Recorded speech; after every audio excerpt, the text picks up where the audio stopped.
자, 어제부로 테슬라의 로보택시가 첫 선을 보였어요. 그런데 반응은 글쎄다라는 언론 기사가 떴고요. 민주당 의원들은 테슬라 로보택시 출시는 연기되어야 된다라는 기사를 냈어요. 아니, 언론만 봤을 땐 자, 테슬라가 망하는 게 아닌가라고 걱정이 되는데 실제 테슬라의 로보택시 첫 런칭은 어땠을지 한번 영상을 보면서 확인해 보겠습니다. 자, 처음 로보택시에 탑승하면 이렇게 뒷좌석에서 스타트 라이드 버튼을 누르면 이렇게 경로와 예상 시간을 안내를 해줍니다. 그리고는 별도의 과정 없이 바로 출발을 하더라고요. 이런 점은 참 좋은 것 같아요. 이 사용자 경험이 흔히들 말하는 seamless experience라고 하죠. 뭐 불필요한 동작 없이 대기 없이 그냥 바로 출발한다는 점. 저는 개인적으로 이런 사용자 경험이 참 중요하다고 생각을 해요. 그리고 앞에 이제 조수석에 어떤 남자분이 앉아 있는데 이분이 그냥 직원이거든요. 아직 운영 초기라서 이 직원이 간단한 안내 정도를 도와준다고 합니다. 그런데 영상 보면 아시다시피 이 직원분이 하는 게 없어요. 아니, 운전은 테슬라가 전부 다 하고 있기 때문에 이 직원은 그냥 개꿀 알바를 하고 있다고 생각하시면 돼요. 그리고 영상 보시면은 이제 시내를 그냥 종횡무진합니다. 워낙 FSD 성능이 좋기 때문에 진짜 말 그대로 컨트롤의 모든 정권을 이 차량한테 맡겨두고 가만히 두기만 하면 안전하게 목적지까지 데려다 준단 말이에요. 사실 테슬라의 FSD 구동 능력, 그러니까 자율주행 능력은 뭐 더 이상 말해서 뭐합니까? 뭐 경쟁자가 없을 정도로 탑을 찍고 있기 때문에 굳이 핸들을 건드릴 필요조차 없습니다. 최신 버전 FSD에서는 수백 킬로미터를 운행했을 때 인간이 한 번 정도 개입을 하는 수준으로 많이 내려왔기 때문에 뭐 거의 개입이 필요 없다고 봐야 되겠죠? 물론 이제 한 수천 킬로를 타도 인간이 개입 한 번 없이 하는 게 그 정도 수준이 돼야지 진정한 자율주행이다라고 생각합니다. 정말 주관적인 판단으로 자율주행 이제 한 97%나 8% 정도 왔다라고 봅니다. 그 나머지 2%를 채우느냐 못 채우느냐의 차이, 이게 얼마나 걸릴지의 차이가 테슬라에게 있어서는 최대의 도전 과제겠죠? 자, 영상이 대략 13분짜리 영상인데 그 이후로 뭐 전혀 사고 없이 단 한 번의 개입 없이 그냥 목적지까지 잘 안내를 해줍니다. 이제 통계에 따르면 한 3-4시간 정도를 타도 아마 한 번의 개입도 일어나지 않을 거예요. 그래도 정말 돌발 변수가 있을 수 있기 때문에 이렇게 에이전트, 전화 상담원, 본부에 있는 전화 상담원한테 도움을 받을 수도 있습니다. 아마 원격 제어가 가능하기 때문에 사용자가 사용법을 모른다든지 뭐 또 다른 제어가 필요할 때 아마 이런 식으로 원격 제어를 하는 것 같더라고요. 그리고 도착지 근처에 오면 소지품을 챙기라는 안내 문구가 뜬 다음에 도착했으니까 안전히 내려주세요라는 문구가 뜹니다. 그럼 내리면 끝이에요. 아, 이제 이런 세상에 왔습니다. 그리고 또 재밌는 기능이 있어요. 이제 팁 주기 버튼이 있는데 팁 주기 버튼을 누르면 just kidding, 그냥 농담이었다라는 말과 함께 이런 고슴도치가 표시된다고요. 그러니까 팁이 필요 없다라는 거겠죠?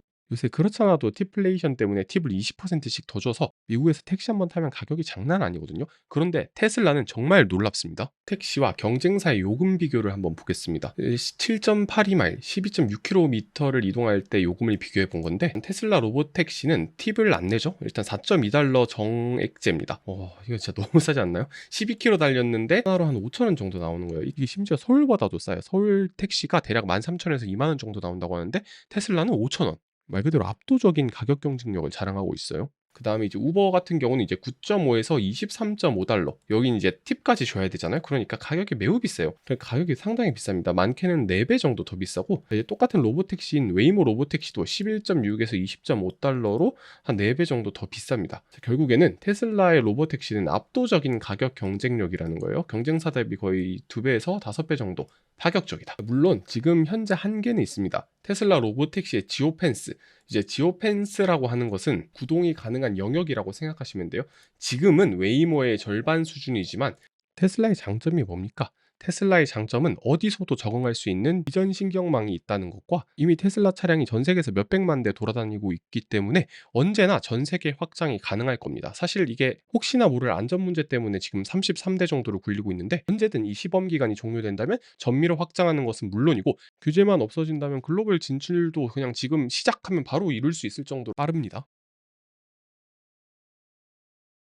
자, 먼저 이 그래프 한번 보시죠. 일단 전 세계 자동차 회사들의 매출 총이익률을 분석해 놨어요. 이제 쉽게 말해서 차 한 대 팔아서 얼마나 남기냐는 거예요. 보시면 이제 기아차가 요새 좀 잘 나가잖아요. 기아차랑 현대차가 상당히 높습니다. 한 22% 정도 나오고 있고 도요타도 20% 정도로 장사를 잘하고 있음을 알 수가 있어요. 그런데 이제 테슬라 같은 경우는 솔직히 요새 좀 폼이 많이 죽었습니다. 한 18% 정도로 다른 완성차 업체랑 딱 비슷한 수준밖에 안 돼요. 그런데 저기 혼자서 하늘을 뚫고 있는 이 빨간색 장대양 연봉 보이시죠? 이게 이제 테슬라의 FSD 완전 자율주행 소프트웨어의 이익률입니다. 무려 이게 69.1%예요. 야, 이게 어디서도 볼 수 없는 수치죠? 일단 일반 자동차 제조사 대비 거의 3배 이상 높은 수준이고, 자, 이게 얼마나 말이 안 되는 수준이냐면 이제 빵집에서 빵 하나 파는데 밀가루값, 인건비, 전기세 이거 다 빼고도 이제 70%가 가까이 남는다는 말이에요. 왜냐면 이 FSD는 사실 소프트웨어입니다.